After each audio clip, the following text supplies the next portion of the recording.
Don't leave me hanging. It's go time. Hey everybody, this is Josh, and here we have Game 3 in a Best of 7 series for the finals of the Kaspersky StarCraft 2 New Year's Invitational. I've probably said it about 100 different ways. New Year's StarCraft 2 StarCraft, Year's New Invitational, it's all the same tournament, but these are the finals. This is Game 3 in a Best of 7 between oGsTOP, and he's the blue Terran on the bottom left of Shakuras Plateau, and oGsMC.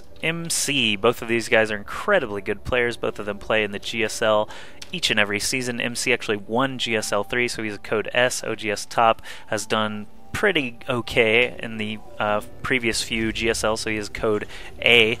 And these guys are playing against each other in the finals of this tournament for $800 first place, $400 for second place. These guys are friends and teammates. They live in the oGs Liquid House in Incheon, South Korea, so they'll have bragging rights over each other as well in the house. And it's all about respect in South Korea, so whoever wins this will earn the respect of his teammates.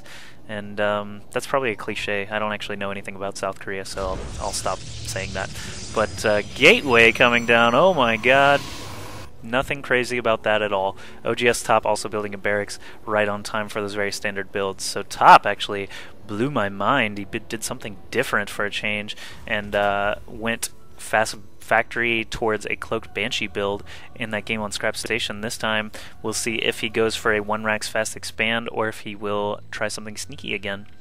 So both of these players obviously know that their enemy cannot spawn close positions on Shakuras Plateau. They cannot spawn top and bottom. This was originally a 2v2 ladder pool map, and it's coded so that players cannot be at these cross positions. It would be just kind of awkward, although I wouldn't mind it so much.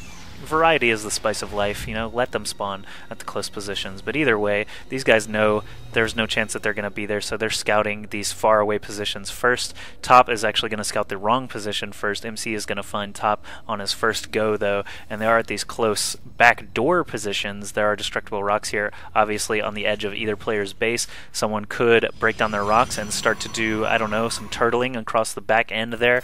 If you're a Terran player, bunkers and siege tanks can be quite effective at breaking an enemy.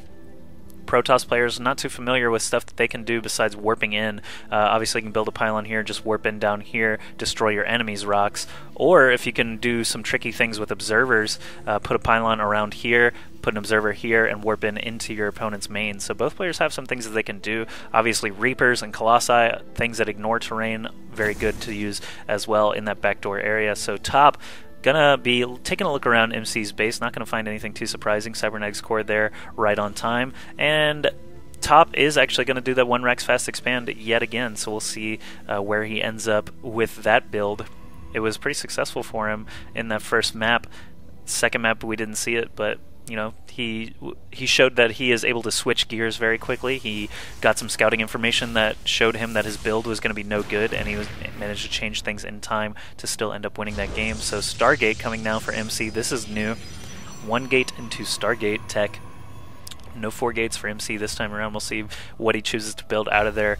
First, Phoenix might not be a terrible idea, but only if he gets the scouting information that warrants it. Otherwise, I don't believe a Void Ray is going to be very good here either, because of all these barracks coming up. Marines that can stim and have combat shields, they're just really good against Void Rays these days.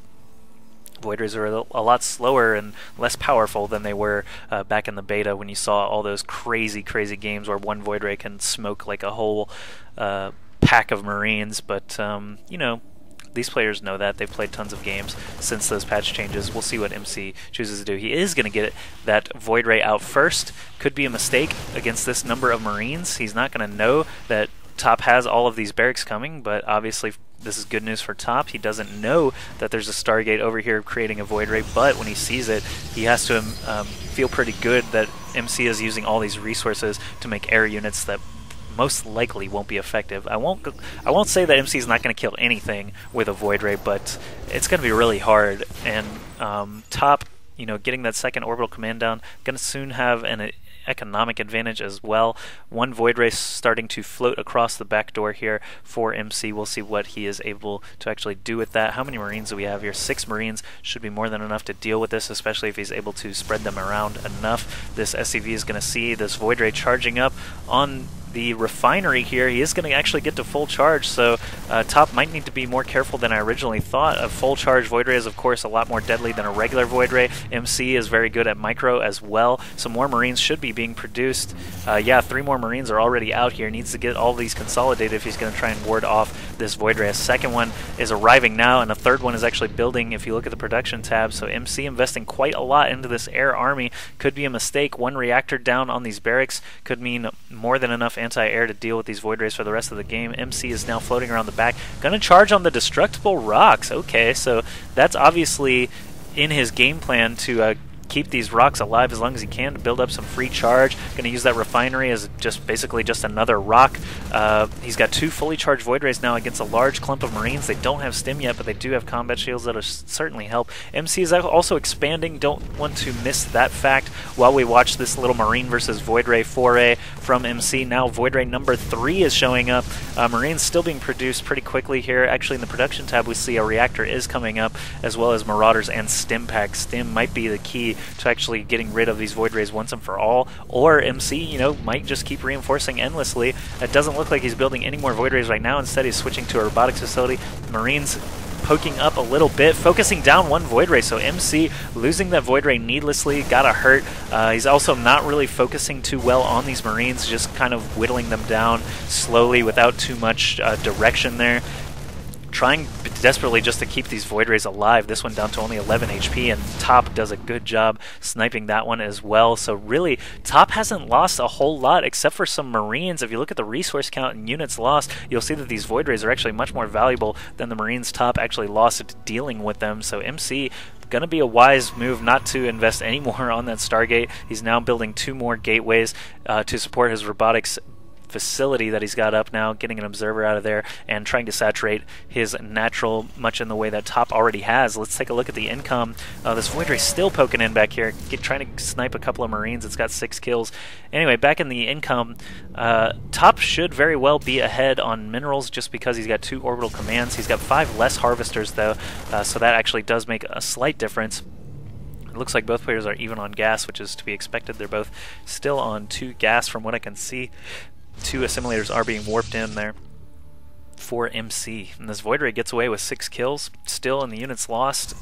Doesn't look like it helped him that much. And now a large ball of Marines and Marauders stems up, runs right up there after dropping a scan. These force fields, again, just not the greatest force fields out of oGsMC during this series. All of these units are still able to shoot something, and they're not going to be able to escape, but I have to say I don't think Top was looking to escape with any of that. And now, you know, Top has a good idea of what MC's got at his main.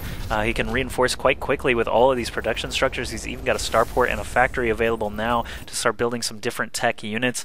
Medevac's probably going to be the next unit of choice for Top to try and reinforce his Marines and Marauders that he's already got a lot invested in. Terran weapons level 1 coming as well now. This Void Ray sort of in no man's land. If these Marines can catch it, it'll be really bad for MC, but it looks like Top did leave some Marines back here by the mineral line to help defend against any Void Ray harassment as well. So +1 attacks, we have stim, we have concussive shells, we have combat shields. These guys are marching along feeling pretty strong, and I don't believe MC's got a forge out. No, he has no upgrades on these tier 1 units. He is getting extended thermal lances now out of this robotics bay, and that first Colossus is going to pop out soon. So Top actually could be, for the first time in this series, in a lot of trouble if he's not able to deal with that Colossus correctly. Force fields again trap a single Marauder. Could have split that army probably a little bit more. There is a lot more energy on these sentries to be able to drop some force fields. Top actually expanding a second time now, going for a 3rd base, making that orbital command. So MC, if he's not able to keep up economically, he could end up losing this game as well. He's looking okay right now. He's dropping 2 more gateways. Robotics facility cranking out these Colossi as fast as they can. Did that starport actually land on a reactor? Yes, it did, so he is making Vikings very quickly. I'm not sure what intel he's got on MC's base. He actually hasn't seen the robotics bay or the facility yet, so he's not 100% sure that there are Colossi unless he actually saw one with that Marauder that got trapped in there. I'm not sure if he did or not. I apologize. But this Void Ray now sweeping around from the top. There are no Marines here to defend against that Void Ray, but Top is going to actually attack the main again? No, looks like he dropped a scan, didn't like what he saw. Oh, he's actually going to commit to this still? No, just goes back to kill that solitary probe. And the Void Ray still floating around, still 6 kills on that, so we can see if he manages to snag any probes. I'm surprised he's not going for those mules or SCVs. Looks like he might want to go a little farther in secrecy with this Void Ray and try to reach the natural mineral line or even the main. I'm not sure what he's planning there. But Top chooses not to engage this giant ball of Colossi and Stalkers and Sentries. They had a very nice concave at the top of that little ramp, so now Top is going to flee pretty much all the way back home. MC has an eye on everything, of course, with this Observer. Now the Void Ray dips in, tries to get some SCV kills. Looks like he is changing targets, trying to charge up. Top spreading out his units now so that he can have the concave if MC chooses to attack into him. Not sure what's going to become of this orbital command. It looks like MC is testing the front while trying to kill off this OC with a single Void Ray. He could send, oh, here are the Vikings coming in to defend. He is going to be able to take out this Viking incredibly quickly with these 4 Vikings. Take out that Void Ray incredibly quickly. I'm not sure what I said there. Anyway. MC now backing off. He built a forward pylon here in the middle of the map. Great for some more warp-ins. How many gateways is he up to now? 6 gateways. Looks like he's tacking on a Twilight Council now. Did he ever get a forge? I'm not sure. He's still at 000, so no forge on the map. He is going to just get that Twilight Council for either Blink or Zealot charge. We'll see what he ends up getting. Could actually go towards Templar Tech too, but because he has so much invested in these robotics facilities and Robotics Bay, I have to imagine he's probably just going to stop at Blink or Zealot legs for the time being. Top, on the other hand, rolling upgrades as well. Mobius reactor, you know what that means. Ladies and gentlemen, there's a Ghost Academy on the field, and he could actually build a nuke too because he does have a factory. So Ghosts, although none are being produced right now, they are getting prepped for battle, getting some extra energy on this upgrade. Templar Archive is coming up. That's very surprising to me. Did not expect that. I actually would have called Dark Templar before High Templar, but none of these units really have any energy except for the Medivacs. I'm not sure if MC... Actually, no. Let me take MC's vision and see if he saw that Ghost Academy come down. No, he didn't. So that is really just a blind Templar Archive for feedbacks? I'm not sure, but... either way, he's now got all the tech available that he could ask for. We're going to see a large engagement here, folks.